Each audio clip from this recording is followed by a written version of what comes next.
दोस्तों, सुबह का समय था। बच्चे अपनी साफ सुथरी यूनिफॉर्म पहनकर हंसते खेलते अपने अपने क्लासरूम की तरफ भाग रहे थे। लेकिन उसी भीड़ से कुछ दूरी पर एक पतला सा लड़का फटे हुए कपड़ों में एक बड़ा सा बोरा लिए सड़क किनारे झुका हुआ था। वो कूड़े के डिब्बों से प्लास्टिक बीन रहा था। उसका नाम था दीपक। 13 साल का, लेकिन चेहरे पर 25 साल की मजबूरी का बोझ। उसके बाल धूल से भरे थे, हाथों पर खरोंचे थीं, लेकिन उसकी आंखों में एक अजीब चमक थी। वही चमक जो एक जीनियस बच्चे के दिमाग में छिपी होती है। दीपक रोज सुबह स्कूल के बच्चों की भीड़ देखकर मुस्कुराता था। उसे स्कूल बहुत पसंद था, पर गरीबी ने उसकी पढ़ाई का हक छीन लिया था। वो दूर खड़ा स्कूल की खिड़कियों से अंदर झांकता था, जैसे किसी और दुनिया को देख रहा हो। आज क्लास में मैथ्स का पीरियड था। क्लास में दाखिल हुए प्रोफेसर शेखावत, शहर के सबसे सख्त और इंटेलिजेंट टीचर, जिनके बारे में कहा जाता था कि वो गलती से भी गलत नहीं पढ़ाते। क्लास एकदम शांत। विवेक सर बोले, आज मैं आपको दुनिया का सबसे मुश्किल सवाल देने वाला हूं। सारे बच्चे चौंक गए। राघव, क्लास का टॉपर, गर्व से बैठ गया। विवेक सर ने ब्लैकबोर्ड पर एक लंबा उलझा हुआ इक्वेशन लिखना शुरू किया। Lines, integrals, roots, fractions. ऐसा सवाल जो कॉलेज में भी कई बच्चे नहीं हल कर सकते थे। दीपक, जो बाहर कूड़ा बीन रहा था, बोर्ड पर बनते हर सिंबल को खिड़की से देख रहा था। उसकी सांस रुक गई। ये सवाल उसके लिए किसी खजाने जैसा था।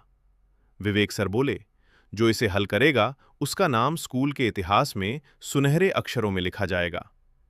20 मिनट बाद सबकी कॉपियों में गलतियां थीं। सर ने कहा, कल तक हल करना, इनाम मिलेगा। स्कूल छुट्टी होते ही बच्चे चले गए, पर दीपक नहीं। वो खिड़की के पास गया और पूरे सवाल को याद कर लिया, जैसे एक स्कैनर। वो अपनी झुग्गी दौड़ा। भीतर अंधेरा, टूटी चारपाई, लीक करता छप्पर। उसने बाथरूम की दीवार पर कोयले से पूरा सवाल लिख दिया। वही बाथरूम जिसकी दीवारों पर पुराने इक्वेशन पहले से थे। 3 से 4 घंटे बाद दीपक के चेहरे पर मुस्कान थी। हल हो गया, बिल्कुल परफेक्ट। अगली सुबह वो फिर स्कूल आया। क्लास खाली थी। उसने बोर्ड साफ किया और पूरा समाधान लिख दिया, बिना नाम के, और बाहर चला गया। 9 बजे टीचर आए। बोर्ड देखा, सन्नाटा। सर चिल्लाए, किसने किया? कोई नहीं बोला।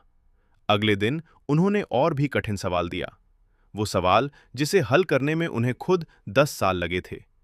दीपक ने फिर उसे याद किया, घर जाकर दीवार पर उतारा और रात भर हल करता रहा, और सुबह फिर स्कूल में पूरा परफेक्ट समाधान लिख दिया।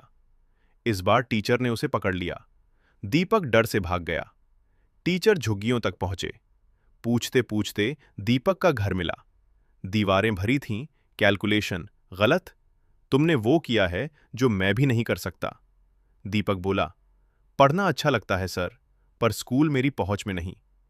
टीचर ने कहा, कल से तुम मेरे स्कूल में पढ़ोगे, फीस मैं दूंगा।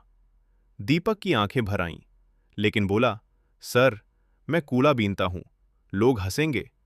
टीचर ने कहा, अगर कोई हंसा तो मैं पहले उसके सामने खड़ा रहूंगा।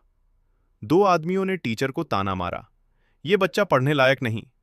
टीचर गरज पड़े, काबिलियत मिट्टी में नहीं मिलती, नजरें गंदी हों तो हर हीरा कचरा लगता है। दीपक ने सब सुना। उसकी आंखों में फिर डर आया, पर टीचर ने उसका हाथ पकड़ा, तुम दुनिया के सबसे बड़े गणितज्ञ बनोगे। स्कूल ने नोटिस लगाया, जो भी ये सवाल हल करेगा उसे फुल स्कॉलरशिप और रहने खाने की सुविधा मिलेगी। दीपक नोटिस पढ़कर पहली बार मुस्कुराया। उसके भीतर डर की जगह उम्मीद थी। अगले दिन उसने पूरे स्कूल के सामने कठिन सवाल हल किया। तालियां गूंज उठीं। पहली बार किसी ने कूड़ा बीनने वाले बच्चे की तारीफ की। प्रिंसिपल बोले, आज से ये बच्चा हमारे स्कूल का हिस्सा है, पूरी सुविधा फ्री। दीपक की आंखें भर आईं, क्या मैं सच में पढ़ सकता हूं? टीचर बोले, तुम सिर्फ पढ़ोगे नहीं, दुनिया को पढ़ाओगे। और उस दिन दीपक ने अपनी बोरी स्कूल के बाहर फेंक दी। अब वो कूड़ा नहीं, ज्ञान बीनता हुआ बच्चा था।